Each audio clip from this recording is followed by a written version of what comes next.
Bismillahirrahmanirrahim.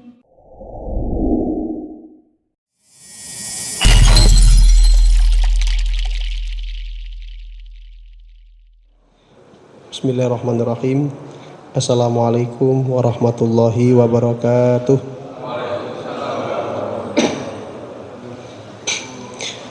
Alhamdulillah, thumma salatu wassalamu ala rasulillah, la hawla wa la quwata illa billah. Rabbi shrah li sadri wa yassir li amri wahlul uqdatam min lisani yafqahu qawli. Allahumma la sahla illa ma ja'altahu sahla wa anta taj'alul hazna idza syi'ta sahla. Hadirin jamaah salat maghrib Masjid Al-Basit rahimakumullah.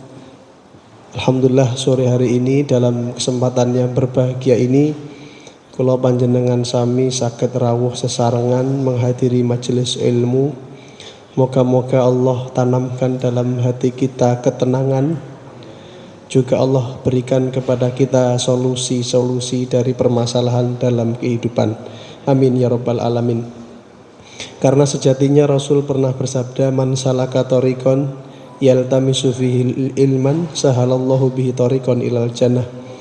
Barang siapa yang berusaha bersusah payah berjalan menumpangi kendaraan dan lain sebagainya untuk talabul ilmi, maka Allah mudahkan langkah-langkah dia meraih surga. Marilah sama-sama kita buka dengan bacaan basmalah. Bapak Ibu yang dirahmati Allah, ketemu lagi dengan hari Jumat, hari fikih nasional. Hari fikih nasional, pelajaran fikih di Al-Basit, ya salah satunya adalah hari Jumat. Saya yakin para asatid yang lain juga ikut menyampaikan fikih-fikih yang lain di hari-hari yang lain. Cuman takmir niki pinter banget tuh, milih Jumat. Dino Jumat nek wong niku sakral, kita belajar fikih. Luar biasa. Tapi sekarang sudah bukan Jumat lagi. Napa? Sabtu. Nggih, sudah masuk hari Sabtu. Tapi kalau kita jadi orang yang napa nasionalis kudune jek Jumat. Sebab awake dhewe iki wong Indonesia. Wong Indonesia tapi Islam gitu, di Sabtu, Jumat Sabtu. Hari ini juga bertepatan dengan bulan napa Bu, Pak? Dzulqa'dah. Bulan Dzulqa'dah niku paling tidak memiliki 3 keistimewaan. Yang pertama, bulan Dzulqa'dah itu juga termasuk bulan haram. Bulan apa? Haram untuk napa? Padu. Zaman dulu orang Arab kalau disebut bulan haram, di situ adalah bulan yang dihormati, tidak boleh ada pertumpahan darah. Sampai hari ini masihkah banyak kasus pertumpahan darah di Indonesia? Mergo ora tau ngaji nduk Al-Basit. Jadi nggak tahu. Masih banyakkah kasus pembunuhan di Indonesia? Oh masih. Kemudian yang kedua, bulan Dzulqa'dah itu juga adalah bulan yang sangat cocok dan dianjurkan untuk umroh. Untuk apa? Umroh. Sangat direkomendasikan umroh di bulan-bulan ini, termasuk juga Ramadan. Dan alhamdulillah jamaah kita ada yang umroh nggih Pak nggih. Jamaah Al-Basit ada yang umroh nggih. Saya lihat di grup niku insyaallah ada nggih? Insyaallah ada. Luar biasa. Kemudian yang ketiga, bulan Dzulqa'dah juga niku bulan yudhaifu lahul hasanat, dilipat gandakannya kebaikan. Maka semoga jamaah Al-Basit, siapapun yang hadir di majelis ini yang tahu apa yang saya sampaikan, mudah-mudahan bulan ini semangat nggih. Amin ya rabbal alamin. Sebelum bulan Dzulhijjah. Nanti bulan Dzulhijjah lebih semangat lagi, karena sapi dan kambingnya sudah menyemangati kita. Sudah siap di gambar yang di banner sana, sudah melotot itu, ayo Pak, gitu ya. Ayo Pak, segera. ambil dompetnya, kemudian sisihkan uangnya, belikan dari uang itu kambing ataupun sapi. Kalau sapi berapa orang? 7. Kalau kata fatwanya Gus Baha, sing sae niku mboten beda keluarga, nek saged niku 7 niku sak keluarga. Menurut kenapa fatwanipun beberapa ulama nggih, menurut Gus Baha niku sak keluarga. Lah yang sering terjadi kita kan bukan keluarga nggih, sinten monggo itu juga boleh, tapi yang lebih utama adalah 7 itu satu keluarga. Lebih minim pertikaian, napa menek masalah pembagian ya. Nah, wong iki sing kene njaluk endas, sing kene njaluk endas. Ndase mok siji direbut wong telu. Diparo. Penting Pak, soalnya fikih itu luar biasa pentingnya, sehingga Rasulullah niku pernah mendoakan Allahumma faqihu fiddin, damel Ibnu Abbas. Saya tadi pagi luar biasa, hari ini sibuk pagi niku ngisi Jumat berkah di Sumombito perbatasan Peterongan. Setelah pengajian itu ada ibu-ibu tanya pada saya, Pak Ustadz, saya niku bernadar.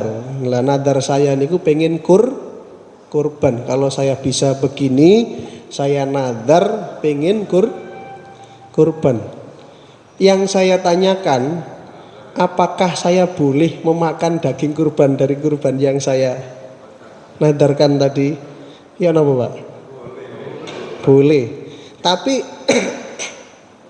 sesederhana ini kadang-kadang orang itu tidak tahu. Jadi, tapi kan saya bernadar, mosok mari kurban terus di ngulak timbilen. Niku tiang Jawa Pak, logis ya.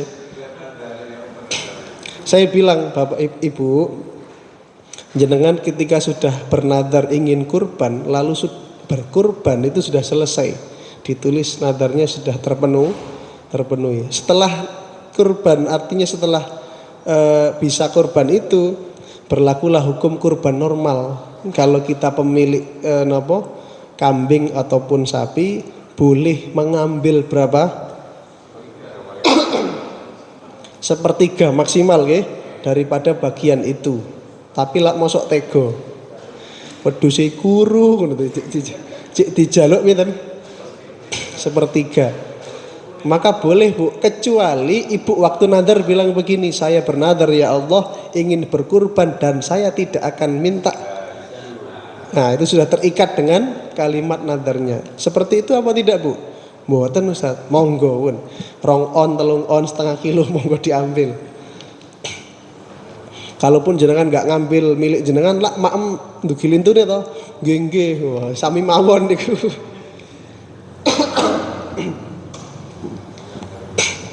Jadi malam hari ini kita kembali lagi bergelut dengan dunia fikih, dunia yang penuh dengan ruwet nggih, penuh dengan khilaf, penuh dengan perbedaan. Dunia penuh dengan, kalau bahasa ringannya itu nggih, potensi untuk bentrok. Tapi kalau boleh saya komentar sedikit, justru Islam itu datang dengan model seperti ini niku banyak membawa barokah, rahmatan lil alamin. Gara-gara beda itu kita ada. Betul napa mboten? Nggih.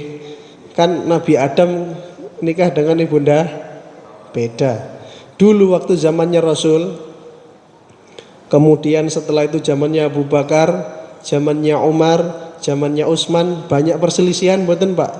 Oh banyak fitnah, bahkan peperangan. Zamannya Ali panas-panasnya itu Ali bin Abi Thalib, kemudian secara dohir itu bentrok kali sinten?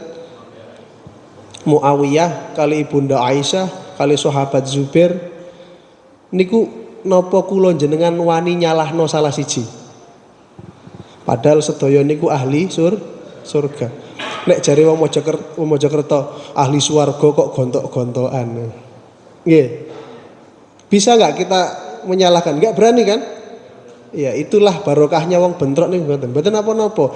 Di antara 3 doa yang mustajab, Nabi itu pernah berdoa, ya Allah tolong umat saya jangan kasih banjir kayak Nabi Nuh. Dikabulkan sama Allah. Tolong jangan dikasih penyakit kayak penyakitnya ya Nabi Ayub dan lain sebagainya. Dikabulkan. Tapi doa yang ketiga, ya Allah tolong umat saya dihindarkan dari pertikaian. Allah diam dan tidak mengabulkan. Intinya sampai akhir zaman pertikaian selalu ada pasti, dan gara-gara gelut ataupun pertikaian antara Ali bin Abi Thalib kali Zubair bin Awam kali Ibunda Aisyah, lalu ada sahabat-sahabat yang berada di tengah-tengah, mboten belo kanan mboten belo kiri, akhirnya kemudian uzlah niku melarikan diri hijrah sampai ada yang menyebutkan sampai ke Aceh. Maka di Indonesia dulu pernah ditemukan manuskrip Islam itu sudah menyebar sejak zamannya Umar bin Khattab lewat Serambi Mekah. Ada sahabat yang kesasar ke sana, Pak. Mergo tadi ningali sinten Umar, kemudian Utsman seperti itu, Ali akhirnya pergi. Hijrah, mboten hijrah, uzlah niku menghindari fitnah. Nek wonten setunggal masjid misalkan diperebutkan, kula kan sering teng kota-kota niku, Ustaz, ini gimana ini Ustaz? Masjid kita direbut ya kayak perang wae, Pak. Masjid kok direbut. Lho nggih soalnya sakniki pun napa wakafe ngenten. Kula pun kalah. Sampeyan terus ya napa? Kula tak uzlah mawon. Niku istilah-istilah sing jane nggih rada lucu nggih. Bapak Ibu sekalian, itu tadi pembukaan. Malam hari ini kita kembali ke pembahasan babakan masalah fikih jinayah. Fikih jinayah sedikit mengulang tentang pembunuhan yang terakhir, yaitu qatlul khata', pembunuhan tapi tidak disengaja.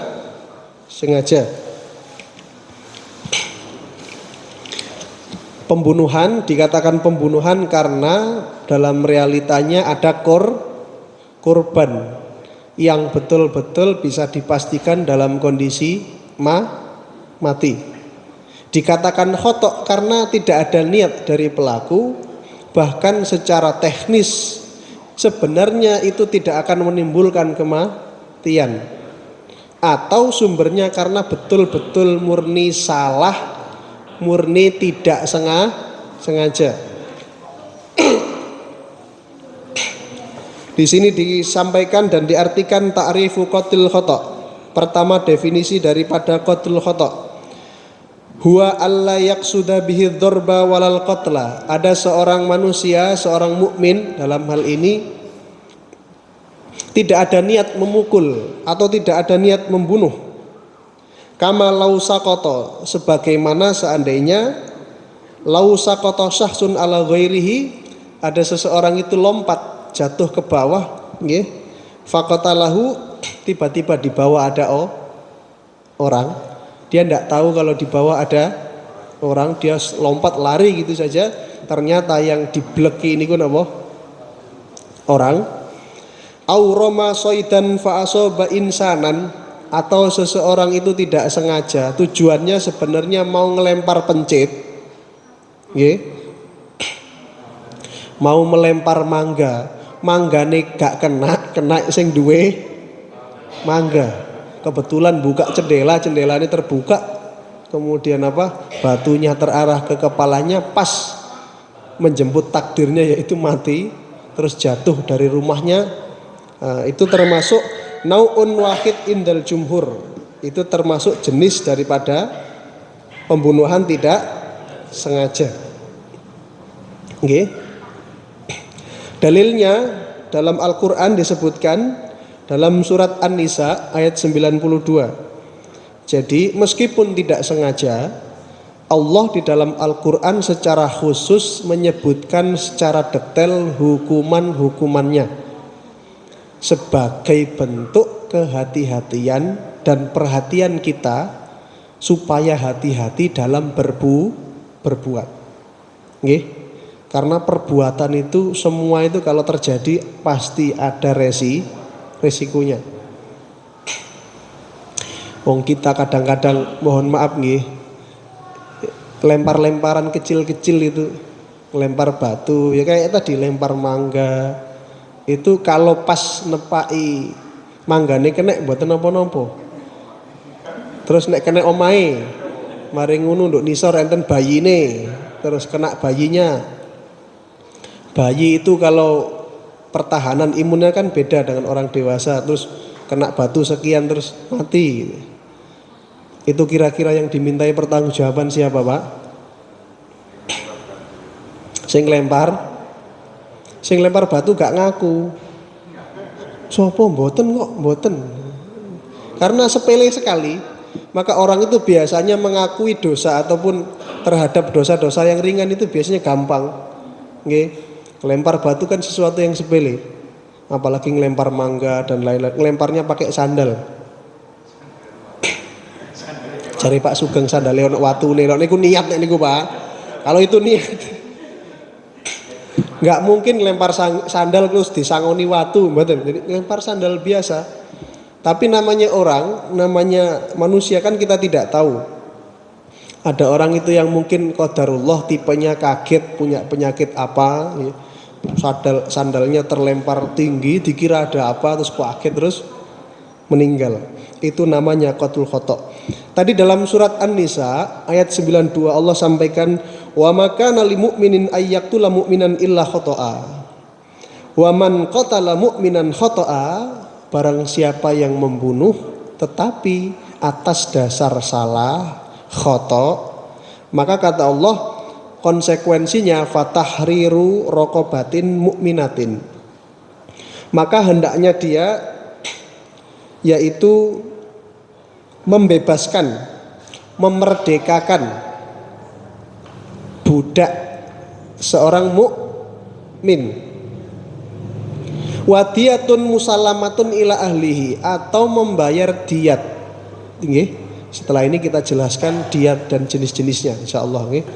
Atau membayar diat. Diat itu bahasa kenantennya adalah napa? Dendo. Musallamatun ila ahli, yang diserahkan kepada keluarganya. Illa ayyasaddaku, ya. Kecuali jika mereka atau keluarga terbunuh membebaskan pembayaran. Nah, ila akhiril ayah.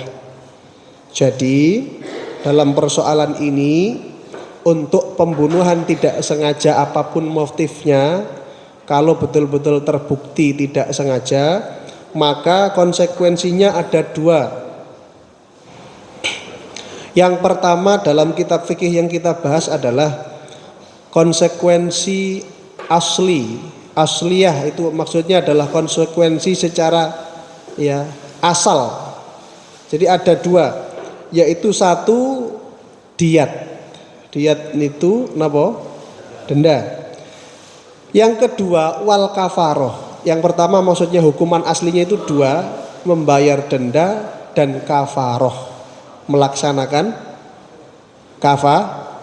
kafaroh niku napa Bapak Ibu? Kafaroh niku penebusan dosa. Nek wong Kristen niku napa? Baptis. Jadi Allah niku menerima tobat kita kalau kita melakukan kafaroh, supaya kita menyesali dosa kita dan betul-betul diakui bertobat, dikasih amalan-amalan khusus sebagai bentuk kafaroh. Apa kafarohnya? Wa in kana min qaumin bainakum wa bainahum mitsaq fatiyatu musallamatun ila ahlihi wa tahriru raqabatin faman lam yajid fasiyamu syahrain. Maka kafarohnya adalah puasa selama 2 bulan berturut-turut. 2 bulan itu berarti berapa hari, Pak? Berapa hari? Mesti kok beda, tergantung Ustaz. Nek hisab karo ngoten nggih. Sing gawe ruqyah ya berarti ndelok sik. Urusan nentokno 2 wulan pirang dina tetep beda gegeran. Ini nanti Idul Adha, informasi terbaru. Beda napa mboten?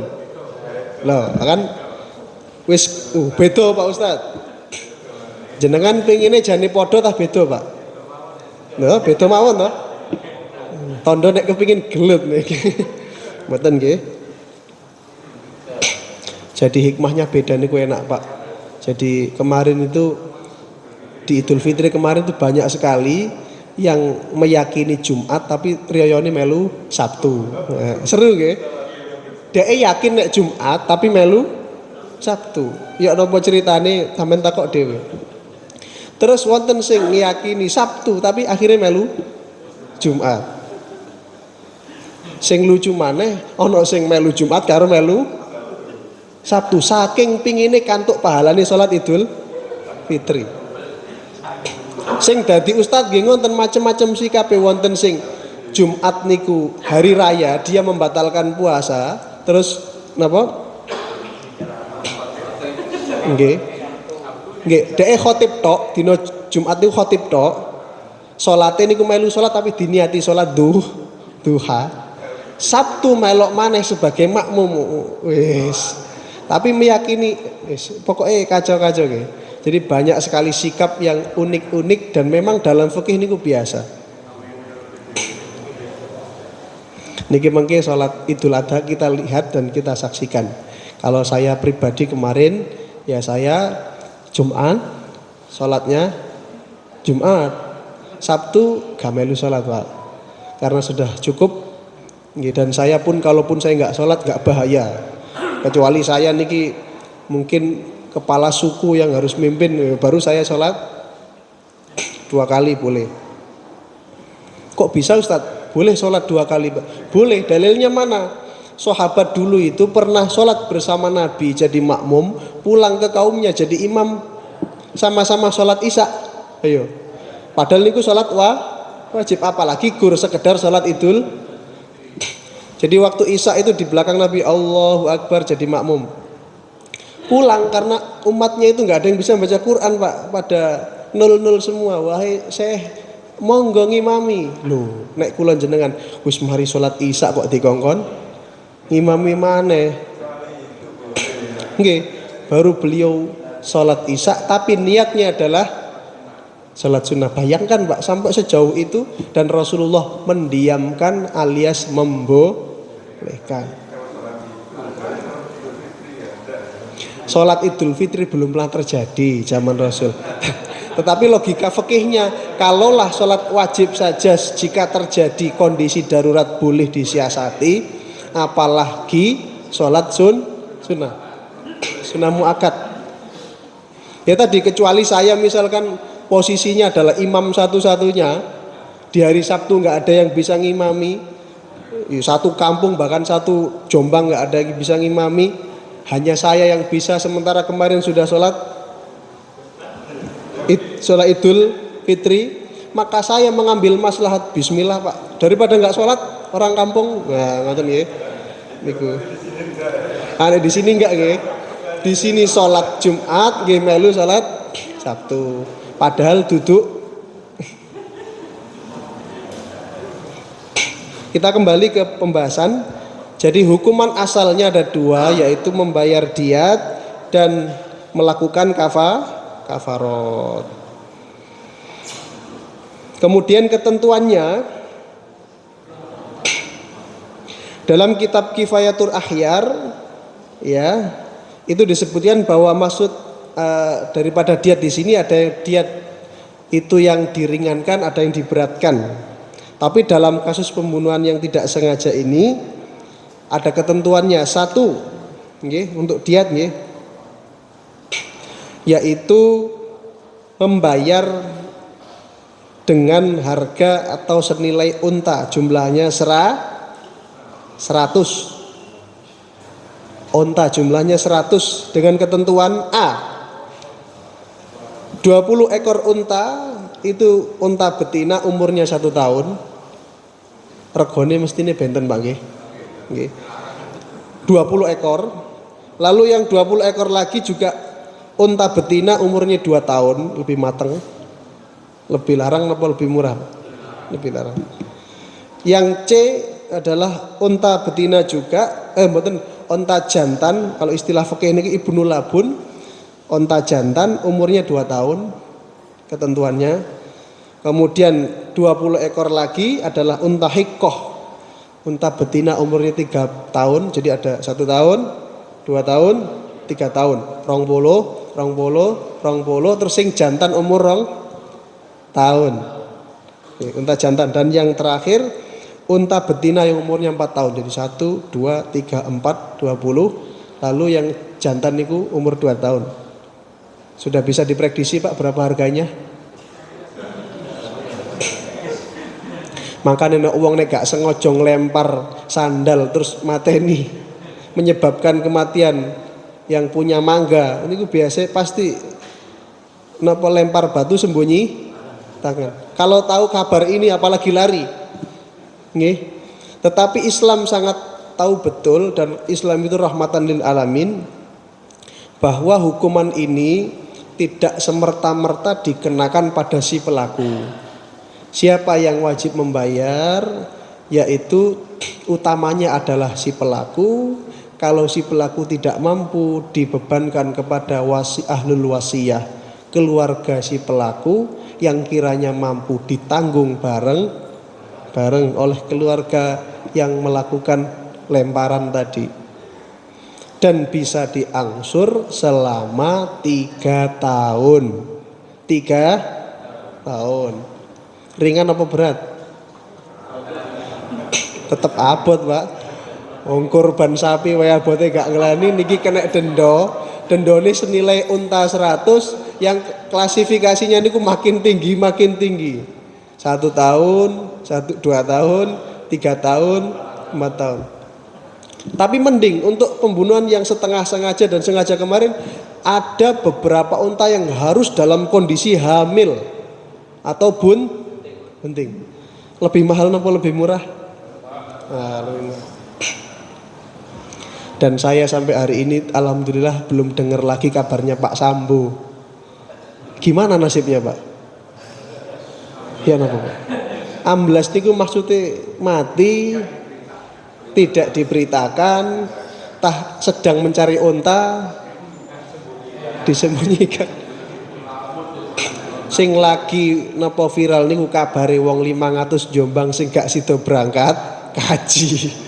Iya, mergo dana hajine napa naik, sing wis nabung mepet pres akhirnya gak iso budal. Jamaah saya yang di Kuwait itu besok tanggal 2 syukuran. Napa Bu kok syukuran Bu? Alhamdulillah Pak Ustadz, kula tahun niki berangkat haji. Kula dereng semer beritane. Barang ngerti beritane, yalah Bu, tibake jenengan maju niku gara-gara akeh sing mundur. Nek jenengan wonten purun maju napa? Misalkan duit-duit wani maju nggih? Nggih. Nah, maju. Demi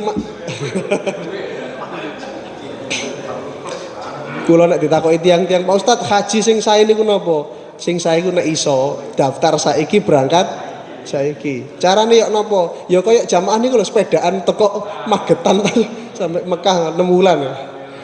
Boyolali saged ditiru niku Pak. Monggo nek pengen niru sepedaan ontel saking Kenanten sampai Mekah mengke lak sae.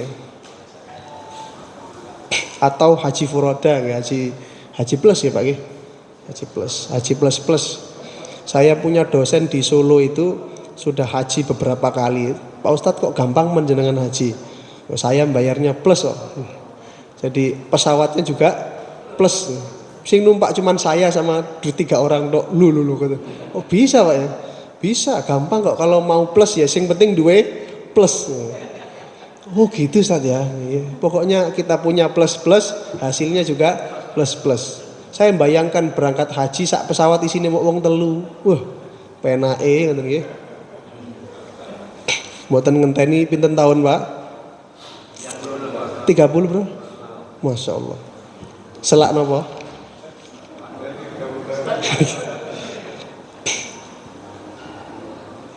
Baik, itu untuk ringkasan pembunuhan tidak sengaja, jadi bayar diat dan melaksanakan kafaroh dua-duanya Pak ya. Jadi bayar denda wal kafaroh plus berpuasa 2 bulan berturut-turut. Mugi-mugi mawon kula jenengan terhindar dari kasus ngenten iki nggih. Gak sengaja napa karepe si napa nembak burung. Dalam satu jiwa. Kalau 2 dikali 2. Buatan sengaja ngeraji napa tibake ngebreki omah. Nah niku. Ini bukannya Allah itu menakut-nakuti kita. Allah itu mengirimkan pesan, nyawa orang mukmin itu mahal. Meskipun dalam kasus pembunuhan disengaja pun nanti ada jalan tengah yaitu tobat. Orang yang membunuh itu bertobat dan yang terbunuh nanti di akhirat itu memaafkan yang membunuh, di akhirat sama-sama masuk surga. Luar biasa Islam niku. Membunuh, kemudian yang terbunuh itu kan otomatis gak seneng ya. Tapi yang membunuh itu kemudian dalam kehidupan dia menyesal, akhirnya taubat, melakukan tahapan-tahapan taubat. Nanti di akhirat ketemu loh. Kira-kira dendam napa mboten, Pak? Di akhirat itu gak ada dendam, Pak ya. Halo, kok podo-podo mlebu swarga sampean. Karena yang terbunuh syahid, yang membunuh taubat. Maka orang yang berperang ketika zamannya Ali kali Ibunda Aisyah itu, yang terbunuh pun dalam kasus ini adalah masuk surga semuanya. Ahlul jannah. Korban-korban yang terjadi di antara dua belah pihak itu semuanya adalah masuk surga. Nggak ada yang salah. Jadi nanti kalau di surga, kalau Pak Sambo niku mlebet Islam ngoten umpama mlebu Islam lho nek ditamel umpama-umpamaan dosanya diampuni, syaratnya adalah kisos nggih. Soalnya sudah seperti itu. Dikisos, akhirnya mati dalam keadaan Islam. Nanti ketemu siapa? Joshua, tapi Joshua nggih kafir. Repot nggih. Niki nek sing dibunuh mukmin, nek sing dibunuh kafir, niku nanti di akhirat terserah Allah. Jadi kita tidak ada yang tahu apakah si Joshua nanti seperti apa nasibnya. Jadi yang orang yang mati dalam keadaan kafir itu jelas masuk mana. Tapi persoalannya kalau boleh ditelisik secara fikih, ini dia dalam kondisi matinya itu madlum, terdolimi. Nggih. Ya orang-orang kafir kan banyak yang terdolimi terus meninggal itu. Itu banyak pembahasan dalam akidah itu di akhirat banyak hal yang perlu disampaikan lagi. Nggih, termasuk bayi yang meninggal dalam kondisi masih kecil, terus anak wong kafir itu kan juga sama kasusnya. Nanti di akhirat seperti apa? Tapi kalau muslim, ulama sepakat meninggal dalam kondisi muslim terdolimi jelas masuk surga. Anak bayi yang baru lahir dari rahim orang muslim meninggal masuk surga. Jadi pelayan surga. Tapi kalau orang kafir, Joshua ataupun anak kecil yang anaknya orang kafir itu meninggal, pembahasannya beda. Nanti di akhirat ada yang namanya ujian langsung dari Allah Subhanahu wa taala dan Allah lah sendiri yang menentukan. Kita tidak bisa menjustis seperti apa. Ngoten nggih? Nggih.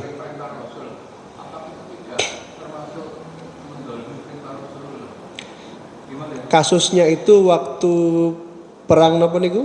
Uhud. Jadi pemanah yang bukan mengingkari sebenarnya. Para pemanah itu sebenarnya sudah standby melaksanakan perintah Rasul, tetapi karena dorongan nafsu, lalu terjadilah yang namanya dosa berupa khilaf. Ndelok ghanimah dibagekno nduk nisor kok penake wong-wong. Aku nduk dhuwur kon panas-panas nduk dhuwur gunung, sing nduk nisor rebutan jaran, rebutan panah, rebutan napa? Ghanimah kan ada juga yang berupa napa? Mboten, budak perempuan. Lho sing ayu-ayu dipek apa iku ngoten iki. Manusiawi, Pak. Uhud itu menampakkan pada kita bahwa sahabat juga manusia. Jadi ahlul badar, ahlul Uhud itu semuanya ahlul jannah. Dan orang-orang yang turun karena menyelisih perintah Rasul itu bukan karena mendurhakai Rasul mboten. Turunnya itu karena sebab khilaf nafsu, dorongan nafsu, dan itu normal. Maka mereka ketika turun diserbu Khalid bin Walid waktu belum masuk Islam dari belakang, geduduk geduduk geduduk geduduk diputeri gitu. berdebu semua itu padang pasir. Wah, siapa ini? Umpama wong kenanten tumut perang gara-gara sapa? Sampeyan niku mudhun. Ngoten nggih. Sing nduk dhuwur lho, sampeyan nduk nisor ngoten nggih. Enak-enak nduk dhuwur panas-panas, soro-soro sing nduk nisor rebutan ghanimah.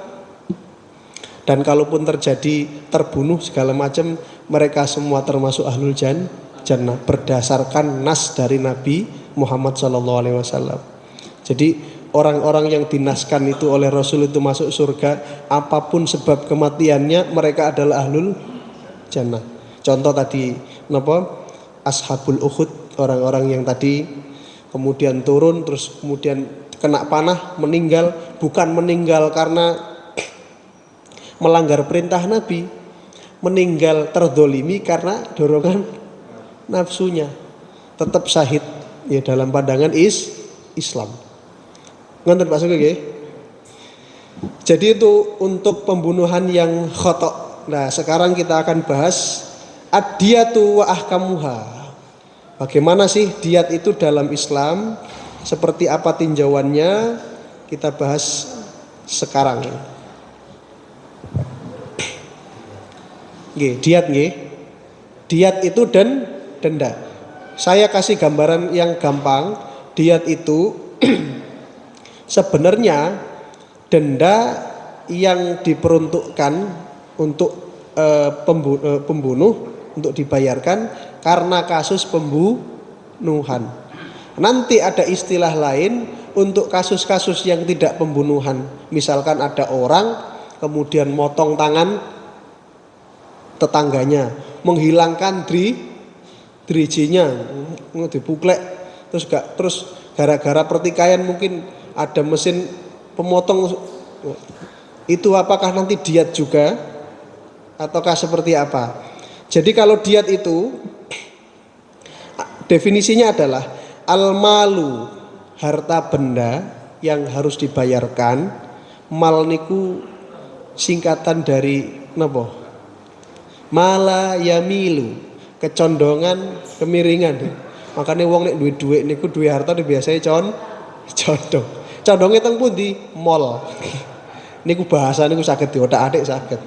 Mall itu memang menunjukkan tentang amwal, mal, harta. Harta benda al-wajib, yang wajib bil jinayah dalam kasus pembunuhan. Ya. Alan nafsi, terhadap pembunuhan jiwa. Kalau al-urs, nah ini lawannya.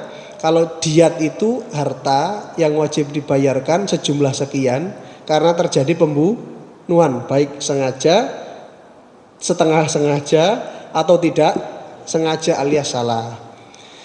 Kalau ada kasus kriminal bukan membunuh, selain pembunuhan, berkaitan dengan melukai, menghilangkan mungkin anggota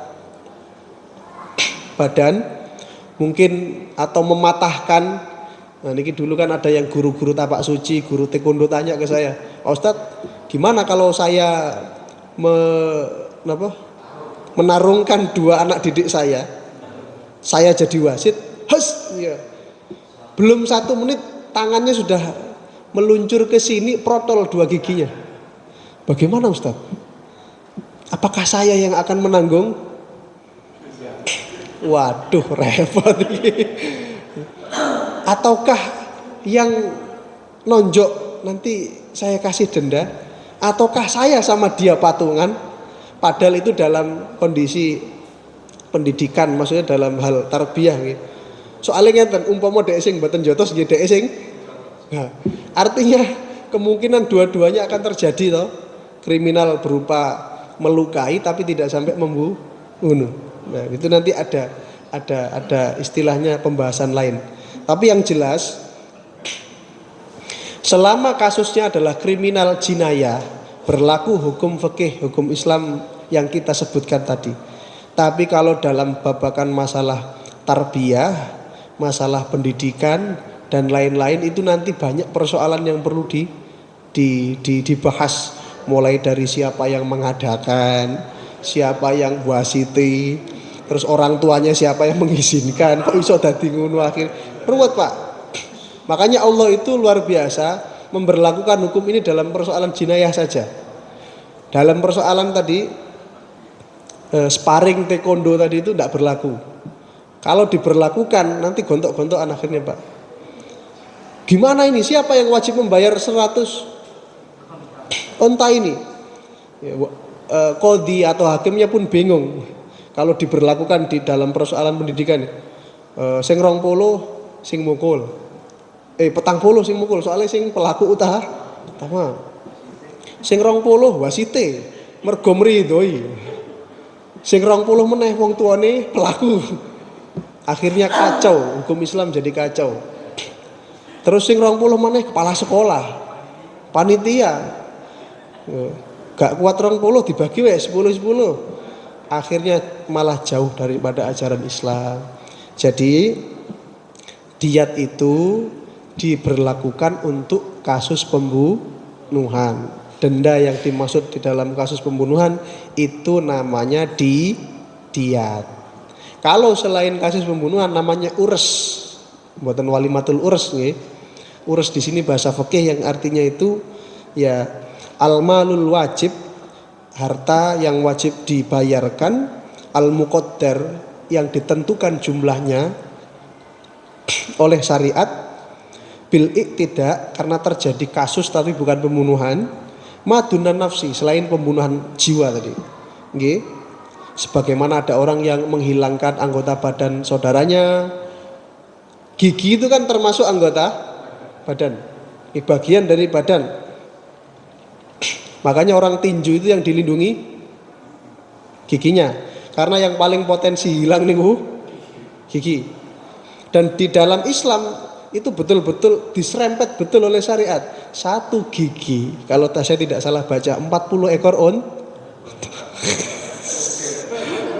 Soge Pak, tadi nek pengin soge niku panjenengan mampang teng dalan monggo dijotos.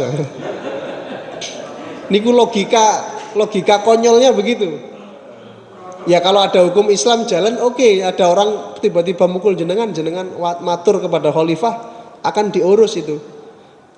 Bapak merontokkan satu gigi, coba dihitung Pak Sugeng berapa gigi yang rompal. Sudah 8 Ustadz. Loh enggak, saya cuma menjatuhkan 2. Sing loro tak jomplong dewe. Repot itu Pak. Jadi protol karena faktor U nggih. Kalau Pak Sugeng kan karena faktor apa nih Pak? U. Karena sudah usia lanjut, maka dia pamit nggih. Jadi seperti itu. Diat itu tadi lawan dari diat atau yang jenisnya lain dari diat adalah ures ya. Ini istilah fikih. Kalau ketemu Pak sampean bayar ures niku maksudnya bayar ketentuan syariat karena terjadi kasus perkelahian ataupun apalah jenisnya yang menyebabkan hilangnya anggota badan atau hilang fungsi, patah dan lain-lain. Di situ ada ketentuannya juga. Cuman lebih ringan daripada kasus pembunuhan. Tapi meskipun ringan, nek mikir-mikir petang puluh onta niku, insya Allah nek sing badhe sparring ku hati-hati. Makanya dulu waktu perang itu, zamannya sahabat itu, ya ada yang nggak tega. Ya betul-betul nggak tega karena masa-masa fitnah.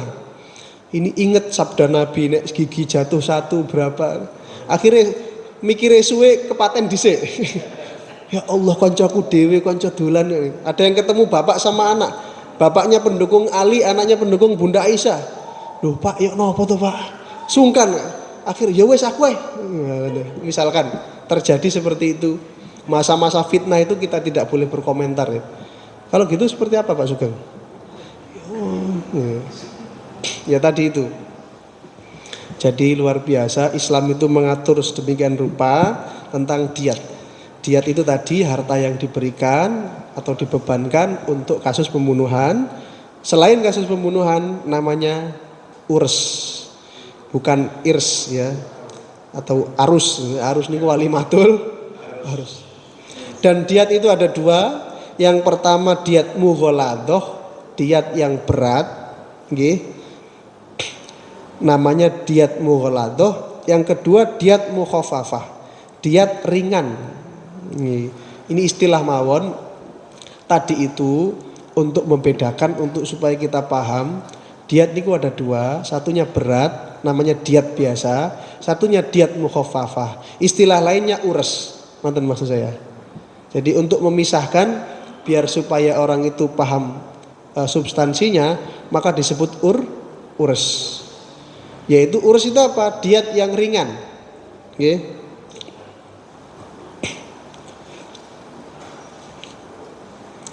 PR-nya untuk kita semua, dan saya mohon Bapak Ibu besok di pertemuan mendatang saya minta salah seorang jamaah siapapun jenengan sedaya nggih PR nggih, monggo kula dipun padosaken regane unta sing sakniki relevan niku pinten.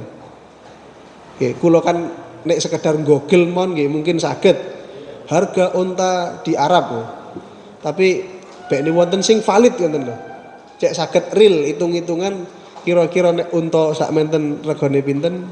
Nah, mungkin saged dipun dalem nggih dikuruskan nggih supaya kita hati-hati. Nggih.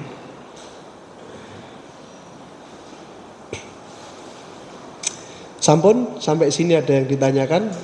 Nggih. Negara mana yang menerapkan hukum? Baik.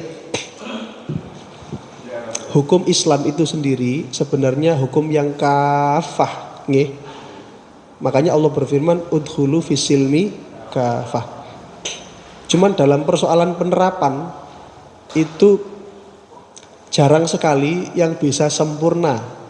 Kalau jenengan tanya sama saya negara mana yang kemudian menerapkan hukum Islam sebagian, itu tentu kiblatnya adalah Saudi, nggih. Dan mungkin ada negara-negara lain, tetapi biasanya di negara-negara itu ada bagian-bagian negara kecil. Sebab negara-negara yang besar itu sendiri masuk dalam hitungan dunia WHO dan sebagainya. Maka sulit. Maka kalau ditanya negara mana yang memberlakukan hukum Islam kafah Pak Ustadz, kita tunggu kedatangan Imam Mahdi. Wah, ini jawaban yang pas. Nggih. Baik, kalau kita browsing ya, ini berbicaranya zaman sekarang Kiai Google Pak ya. Jadi itu valid insya Allah. Di salah satunya adalah di Saudi pun demikian. Ketika ada terjadi pembunuhan, itu kemudian dikisos. Kisosnya menggunakan seperti yang kita bahas di awal. Kalau tidak bisa mirip, maka mereka menggunakan benda tajam yaitu pedang. Yang substansinya sama, ben cepet mati. Kisos tapi dirubah sedikit untuk lebih cepat, nggak semisal pun nggak apa-apa, yang penting. Nah, kemudian di Irak juga ada, di Irak itu ada negara bagian yang boleh disebut ini mungkin terlarang ya, ISIS dan lain-lain itu kan percilan lah istilahnya yang buatan diakui dunia toh. Itu saya sering lihat di beberapa video yang beredar itu. Mereka mendeklarasikan hukum syariah. Kalau pacaran hukumannya sekian, cambuknya sekian. Kalau mencuri begini, persis ya, berusaha dari sisi sini mempraktekkan. Itu kalau membunuh maka dikisos. Ada yang dibakar, ada yang dijatuhkan benda tajam.